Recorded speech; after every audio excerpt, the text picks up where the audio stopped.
कर्नाटक से एक अहम खबर। मुल्क की मशहूर मारूफ दरगाह हजरत ख्वाजा बंदा नवाज गेसू दराज के सज्जादा नशीन बनाए जाने पर पीरे तरीकत हाफिज डॉक्टर अलीउल हुसैनी को रायचूर में बड़े पैमाने पर तैनात की जा रही है, जिसमें इंडियन टीम के साबिक कप्तान मारूफ क्रिकेटर मोहम्मद अजहरुद्दीन के अलावा कई अहम शख्सियात शिरकत करने वाले हैं।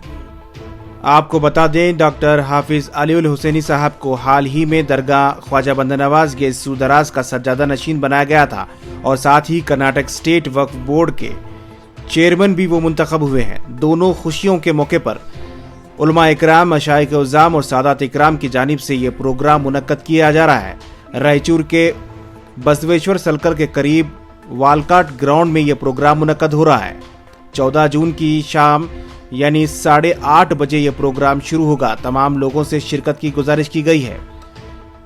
हिंदुस्तान के मशहूर क्रिकेटर अजहरुद्दीन ने भी तमाम लोगों को शिरकत करने की गुजारिश की है और साथ ही अलीउल हुसैनी साहब को मुबारकबादी भी पेश की है। आइए जानते हैं अलीउल हुसैनी साहब के ताल्लुक से इंडियन क्रिकेटर मोहम्मद अजहरुद्दीन क्या पैगाम दे रहे हैं। हेलो, अस्सलाम वालेकुम। मैं मोहम्मद अजहरुद्दीन बात कर रहा हूँ। 14 तारीख को रायचूर आ रहा हूँ। मोहम्मद अली किबला साहब की जो फेलिसिटेशन है, जो वक्फ चेयरमैन बने, उसके प्रोग्राम में आ रहा हूँ और इंशाल्लाह मैं सबसे गुजारिश करता हूँ कि आप इस फंक्शन को में आए और इस अली हुसैनी साहब किबला साहब मिलने का आपको मौका मिलेगा और उनको सुनने का मौका मिलेगा और उनको आप बहुत बहुत मुबारकबाद देने का मौका मिलेगा। और मैं चाहूँगा कि जितने भी लोग हैं रायचूर के, सब लोग वहाँ आए और मैं इंशाल्लाह आपको 14 तारीख के दिन ज़रूर रायचूर में मिलूँगा। ओके, खुदा हाफिज़।